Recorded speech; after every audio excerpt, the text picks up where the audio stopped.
안녕하세요. 귀엽다육입니다. 요즘 송화가로 비산시기라서 베란다에서 다육이를 키운다고 해도 이렇게 창문을 활짝 열어놓기 때문에 다육이 얼굴들에도 노란 송화가루가 내려앉아서 꼬질꼬질한데요. 어제 초저녁에 전동분무기에다 물을 담아가지고 세수시킬 겸 뿌려줬거든요. 다육이 얼굴들이 아주 반짝반짝 윤이 납니다. 이렇게 한 송이 꽃처럼 납작한 얼굴을 하고 또 알록달록한 예쁜 색감을 보여주는 다육이들, 이 모습에 반해서 우리가 다육이를 키우기 시작하잖아요. 풍성하고 예쁜 모습의 다육이를 데려왔는데 한 일주일쯤 지나고 나서 내가 처음에 데려왔던 날 사진을 딱 보면 아니 이게 웬걸? 이게 정말 같은 다육이 맞나 싶을 정도로 다육이가 너무 못나졌던 경험 있으실 거예요. 아마 특히나 지금 영상을 보고 계시는 이제 막 다육 생활을 시작하시는 초보자님들 검색을 해서 제 영상을 찾아오셨을 거라고 생각이 듭니다. 나는 분명 이렇게 빨갛고 예쁜 다육이를 사왔는데 지금 내 눈앞에는 웬 초록둥이가 있네? 아, 농장에서 약을 친 건가? 이렇게 소비자들을 우롱하나? 별별 생각을 다 하기 시작하죠. 그 와중에 처음 심었을 때는 요만했던 다육이 키가 이렇게 커졌다고 내가 좀 식물 키우는데 재능이 있나? 이렇게 착각하시는 분들이 계실 것 같아요. 제 친구가 그랬거든요. 어느 날 밤에 카톡으로 사진이 한 장 온 거예요. 아들이 학교에서 다육이를 가지고 왔는데 내가 이만큼 키웠다? 이거 이름이 뭐야? 하고 사진을 보내주는데 사진 속에 웬 풀떼기 하나가 심어져 있는데 그 정체를 알 수가 없는 거예요. 야, 그거는 너가 잘 키워서 키가 커진 게 아니라 우짜란 거야. 버려! 라고 했죠. 그래도 아들이 학교에서 심어온 거라 차마 버리지는 못하겠다고 어떻게 하면 되냐고 묻길래 제가 처방을 내려줬습니다.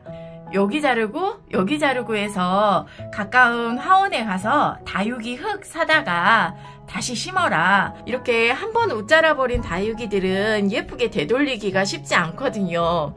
이렇게 마디와 마디 사이가 벌어지는 것을 이제 다육맘님들은 웃자랐다라고 표현을 합니다. 도장현상이라고 하기도 하고요. 이렇게 납작했던 다육이들이 웃자라게 되면 방금 보신 것처럼 콩나물처럼 키가 길어지는데요. 다육이 줄기나 잎이 비정상적으로 길어지는 것을 웃자랐다고 말을 합니다. 옆에서 보시면 목을 쑥 내밀었죠. 요 밑에 얼굴들은 보시면 목대가 안 보일 정도로 촘촘한데 여기 위에서부터는 급격하게 목대가 드러나기 시작했잖아요. 그리고 얼굴이 이렇게 휘어져 있잖아요. 요게 제가 이렇게 화분을 진열해 놨기 때문에 햇볕이 비치는 요 창가 쪽으로 얼굴을 기울여서 햇볕을 보려고 쑥 내밀고 있는 거랍니다. 이렇게 햇빛을 찾아서 쭉 뻗어나오면서 잎과 목대가 얇아지고 또 연약해지고 그 아름다웠던 색감도 잃어버리게 돼요. 처음에 얘가 노란 풍선이거든요. 이 노란 풍선이 생장등 밑에 있었을 때는 색감이 정말 예뻤는데 사이즈가 커져가지고 제가 이렇게 큰 항아리 같은 화분에다가 식재를 해서 여기도 이렇게 등이 달려있기는 하지만 요거는 식물 생장등이 아니에요. 식물 생장등이 아니기 때문에 뭐 5시간, 8시간 이렇게 켜주어도 전혀 의미가 없죠. 이렇게 한번 웃자라버린 다육이들은 이제 외관상 예뻐 보이지가 않는다는 문제도 있지만 병충해에 취약한 상태가 됩니다. 다육이는 햇빛이 부족하면 햇빛을 찾아가려고 이렇게 얼굴을 쑥 내밀게 되어 있습니다. 그리고 또 웃자람의 원인 중에 하나가 물을 많이 주어도 웃자랄 수 있어요. 다육이는 입장에 물을 많이 머금고 있기 때문에 마늘 다자에 고기 육자를 써서 다육식물이라고 합니다. 그런데 물을 너무 자주 주게 되면 이 세포가 늘어나가지고 웃자라게 된다고 합니다. 이렇게 이미 웃자라버린 다육이를 되돌리는 방법에는 적심을 하거나 아니면 요 아랫잎장을 훑어가지고 목대가 늘어지게 키우는 방법도 있겠지만 그 전에 웃자람을 예방하는 방법을 알고 키우시면 되겠죠. 첫 번째는 뭐니뭐니 해도 일단 충분한 햇볕을 보여주셔야 돼요. 웃자람의 주요 원인이 햇빛 부족이라고 했잖아요. 그렇다면 집안에서 햇볕이 가장 잘 드는 곳에 놓아주면 되겠죠. 그런데 저희 집도 그렇지만 이게 정남향이라고 해서 햇빛이 다 잘 들어오는 것은 아닙니다. 저희 집도 사실 그렇게 햇빛이 잘 드는 집은 아니거든요. 제가 생장등을 사용하는 이유는 저희 집이 햇빛이 안 들어오기 때문이에요. 지금 오전 10시 정도 되었는데 보통 베란다는 요 정도 시간이면 햇빛이 베란다 안쪽까지 들어올 거예요. 근데 저희 집은 이 생장등을 끄면 이렇게 완전 어둡죠. 요게 햇빛이 들어오는 상태입니다. 지금 저희 집 베란다에 딱 요만큼 20cm 정도밖에 안 되는 요만큼만 지금 햇볕이 들어오고 있습니다.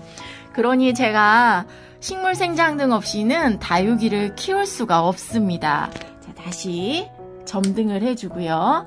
햇빛이 전혀 들어오지 않는 집이기 때문에 제가 이렇게 식물 생장등의 도움을 받아서 웃자람 없이 다육이를 키우고 있습니다. 식물 생장등이 설치되어 있지 않은 이쪽 선반에 있는 다육이들하고 상태가 많이 다르죠. 일단 색감도 초록초록하고요. 웃자람도 여기저기서 보이고 있고요. 요즘은 또 워낙에 아파트들이 고층 아파트들이 밀집되어 있다 보니까 그 고층 건물들로 인해서 해가 가려지는 경우가 많잖아요. 이럴 때는 저처럼 이렇게 식물 생장등을 사용해서 인공 햇볕을 쬐어주는 것도 아주 큰 도움이 된답니다. 저는 이 식물등이 없었더라면 다육이를 사고 죽이고 몇 년 동안 반복하다가 어느 순간 포기했을지도 몰라요. 물론 전기요금은 좀 나오지만 이 예쁜 다육이들이 주는 행복감이 있잖아요. 요거 때문에 키우게 됩니다. 이런 식물등을 사용해서 부족한 햇볕을 쬐어주는 방법이 있고요. 두 번째, 관수 텀도 조절을 해주셔야 돼요. 저는 이제 작년부터 보수성이 좋은 흙을 사용하기 시작했는데요. 그동안 늘상 해왔던 것처럼 이제 일괄적으로 물주기를 하다 보니까 물을 필요로 하지 않는 다육이들에게도 물을 줬더니 웃자람 현상이 있더라고요. 그런데 물을 필요한 다육이들만 골라내가지고 그것만 주는 것도 또 안 되잖아요. 하나하나 고르다 보면 이것도 꼬질꼬질한 것 같고 저것도 꼬질꼬질한 것 같고 그래서 하나하나 내리다 보면 전체적으로 줄 수밖에 없어요. 그래서 작년에는 조금 웃자람이 있었어요. 그래서 제가 느낀 게 있어가지고 흙을 하나로 통일을 해야겠다 해서 여름이 끝나자마자 거의 대부분의 다육이들을 이제 흙을 제가 사용하고 있는 사박토로 통일시켜주는 분갈이를 대대적으로 해줬었거든요. 그래서 올해는 조금 손이 근질근질 거려도 이렇게 물고픈 다육이들만 골라가지고 관수를 해주려고 노력을 하고 있습니다. 뭐 한 달에 한 번 아니면 겉흙이 말랐을 때 뭐 요렇게 시기를 딱 정해놓고 주려고 하지 마시고요. 딱 하나만 보면 돼요.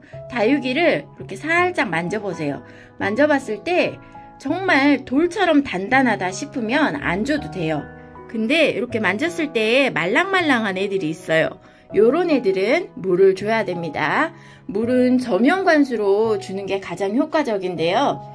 그게 아니면 상면으로 뿌려주셔도 돼요. 위에서 호스 같은 걸로 뿌려주셔도 되는데 오늘은 뭐 물주기에 관한 영상이 아니고 일단 웃자라지 않게 다육이를 웃자라지 않게 예방하는 방법 세 번째는 바로 칼슘제입니다. 식물한테 칼슘은 잎을 단단하게 해주고 또 산성화된 토양을 중성화시켜주는 데 도움을 줍니다.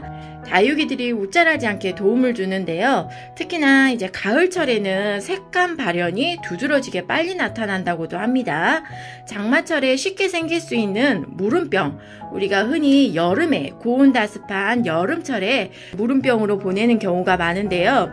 고온다습한 장마철에 균 번식이 왕성하기 때문에 이제 보통은 한 6월 말 정도부터 해가지고 지역마다 또는 본인의 환경마다 단수 시기는 다르겠지만 여름철 단수를 들어가기 전에 반드시 필요한 작업이 바로 칼슘 공급이라고 할 수 있습니다. 칼슘이 세포 보호막을 튼튼하게 만들어서 이제 외부 해충으로부터 몸을 보호해 주기도 하고요. 또 웃자라서 연약해진 부분을 쉽게 파고들 수 있는 그런 균을 막아준다고 합니다. 저는 스프레이 형식으로 되어 있는 이런 칼슘제를 사용을 합니다.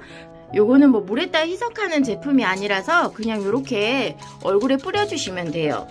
어느 정도 뿌려야 뭐 효과가 있는지는 정확하게 모르겠지만 저는 요거 한 번 뿌릴 때 그냥 제 선반 한 칸에 있는 다육이들 다 뿌려줍니다. 얼굴에 이렇게 직접 분사해주는 것을 연면십이라고 하는데 이렇게 스프레이 형식으로 되어가지고 얼굴에 직접 뿌려줄 수 있는 요런 칼슘제도 있고요. 또 아니면 저면 관수할 때 그 물에다가 희석해서 사용할 수 있는 그런 칼슘제도 있더라고요. 근데 저는 그냥 편하게 이렇게 스프레이 형식으로 되어 있는 요런 칼슘제 사용합니다. 요거는 행복한 꽃그릇에서 판매하고 있는 다육탄탄이라는 칼슘제입니다. 다시 말씀드리지만 요거는 식물 생장증은 아니고요. 인테리어 할 때 쓰는 간접 조명이에요. 그냥 제가 저희 집에 있어가지고 달아봤는데 사용해보니까 간접 조명은 효과가 없어요. 당연히 효과가 없을 수밖에 없죠. 식물 생장에 필요한 그런 파장이 나오지는 않으니까. 이렇게 웃자라서 목대가 훤히 드러나 있는 다육이를 적심을 해서 다시 심어준다고 해도 이렇게 납작하고 큼지막한 얼굴로 돌아오는 데는 아마 한 2년 정도 걸리지 않을까 싶습니다. 베란다에서는요. 근데 환경이 좋은 하우스 같은 경우는 이제 성장 속도도 좀 빠를 수도 있을 것 같아요. 적심이라는 것은 요 중간에서 목대를 치는 것이기 때문에 얼굴이 요 정도 굉장히 작아질 거예요. 요런 애들을 또 보면 괜히 속상하고 또 버릴까 말까 고민도 되잖아요. 그래서 저는 이렇게 적심한 다육이들은 눈에 안 띄는 곳에 저 안쪽에 넣어둡니다.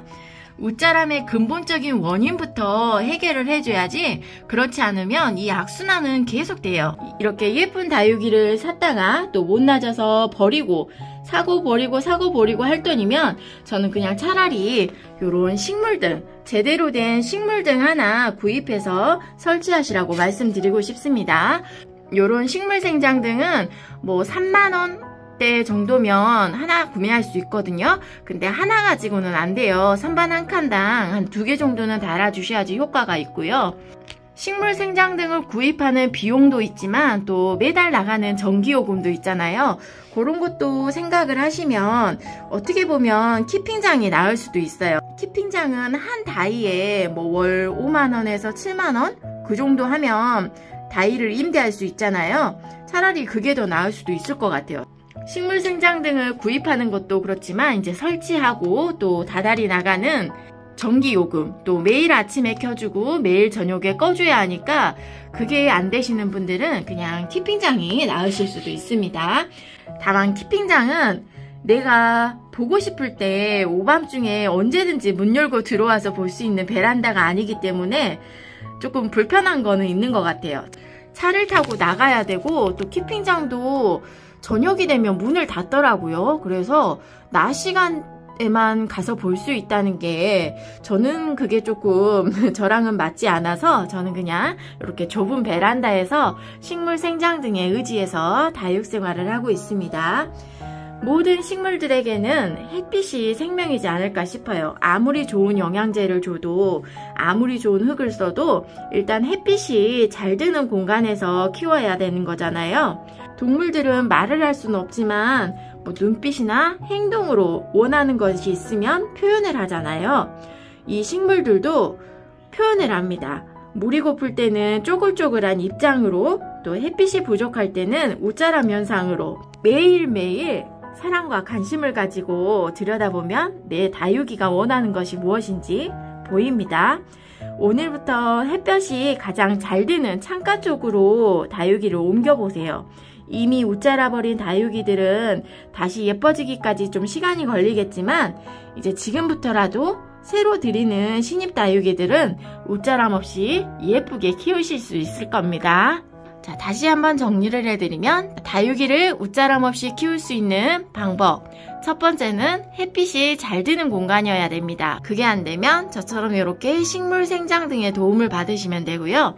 두 번째로는 관수 텀도 조절을 해주셔야 된다는 거. 화원에서 한 달에 한 번 물 주세요, 아니면 겉흙이 말랐을 때 물을 주세요 라고 했다고 정말 매달 날짜를 정해놓고 뭐 5월 1일, 6월 1일, 7월 1일 이렇게 따박따박 물을 줄 것이 아니라 내가 식물들을 관찰을 하면서 다육이 입장이 쪼글쪼글 거리는 애들만 골라서 관수를 해주시면 됩니다. 세 번째로는 칼슘제, 주기적으로 칼슘제를 주시면 되는데요. 보통은 3개월에 한 번씩 많이들 주시는 것 같아요. 3, 6, 9, 12 이렇게 정해놓고 많이들 주시더라고요. 세포를 단단하게 해서 옷자람이 없다라고 하니까 저도 주기적으로 칼슘제를 뿌려주고 있습니다.